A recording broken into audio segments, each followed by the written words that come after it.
La sucesión, según la definición que dan los expertos civilistas, es la sustitución de una persona en el conjunto de las relaciones jurídicas transmisibles que correspondían, al tiempo de su muerte, a otra, o en bienes y derechos determinados que deja el difunto.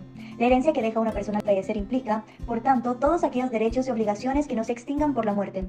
Es decir, es universal porque comprende tanto al activo como al pasivo del causante, pero deja fuera aquellos derechos personales como el derecho a la vida, a la salud, a la libertad o al honor, entre otros.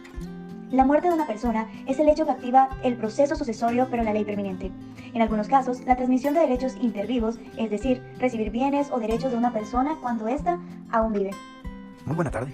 En este momento vamos a explicar alguna definición de autores muy puntuales sobre lo que es la sucesión mortis causa, en dónde se regula y los artículos que se regulan, y de igual manera la sucesión entre vivos, en dónde se regula y los artículos que la regulan. Para iniciar con la sucesión mortis causa, es importante atender a la definición que nos indica Ángel López y López. Y este dice que basta con decir que es aquella que opera como consecuencia de la muerte de una persona, la que tiene como función económica social la ordenación de determinadas relaciones jurídicas en contemplación de la muerte de una persona. Es decir, de que aquí estamos hablando de la muerte de una persona que vamos a llamar el causante, que deja todos sus bienes, ya sea en una sucesión testada o intestada, a los cuales los sucede sus herederos o legatarios. Para que esta se dé, es importante la muerte de esta persona al que llamaremos causante. Por supuesto, se regula en el libro tercero del decreto 106, Código Civil, en los artículos 117 al 1123. Ahora, para el doctor Vladimir Aguilar, la sucesión entre vivos supone el traspaso de la posición jurídica de una persona a otra, ambas estando vivas. Y uno de los ejemplos más claros es el contrato de donación, el cual se regula en los artículos 1859 del Código Civil, es decir, de la misma ley subjetiva anteriormente citada, el decreto 106. Muchas gracias.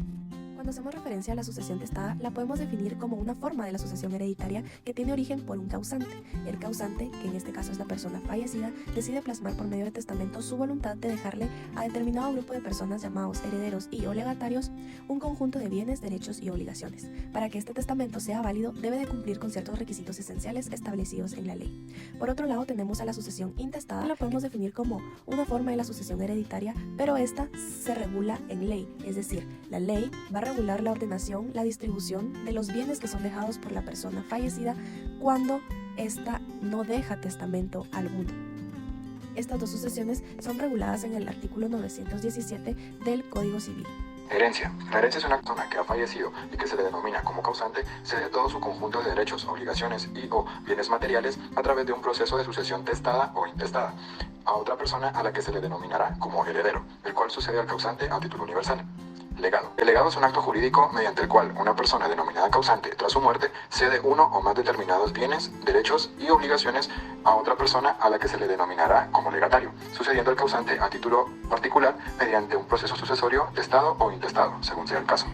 En materia de derecho de sucesiones tenemos dos precedentes. Uno de ellos es el sistema romano, en el cual se establece la libertad testamentaria, en virtud del cual el pater familias, es decir, el jefe de la familia romana, podía ordenar la sucesión hereditaria y era el único que podía ejercer la administración de los bienes y de los demás derechos y obligaciones que conformaban el patrimonio.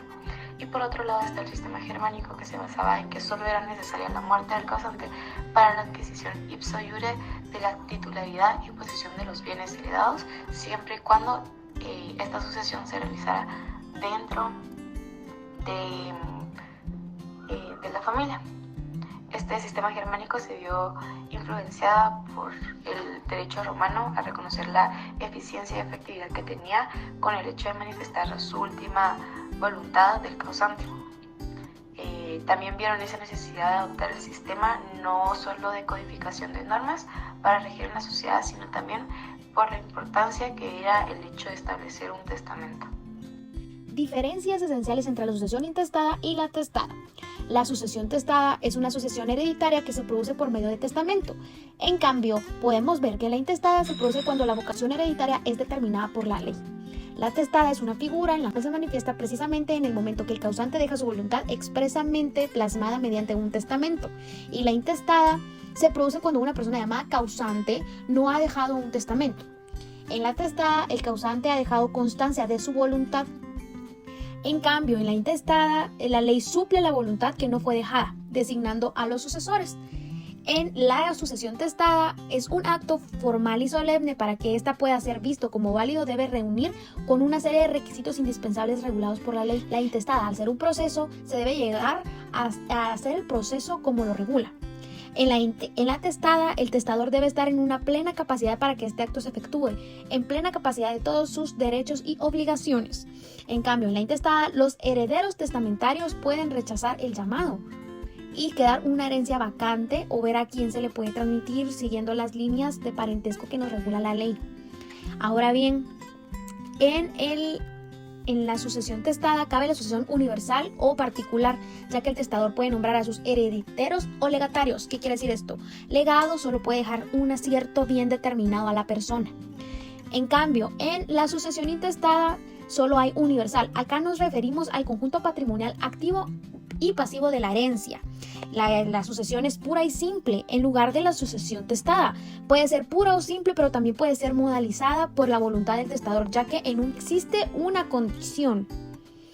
Ahora bien, en la sucesión intestada puede haber un heredero único o simple. Si hay pluralidad de herederos, en este caso todos suceden simultáneamente. Y en la testada, en el caso del derecho a suceder, es exclusivamente la voluntad del testador para que sea expresada en el testamento.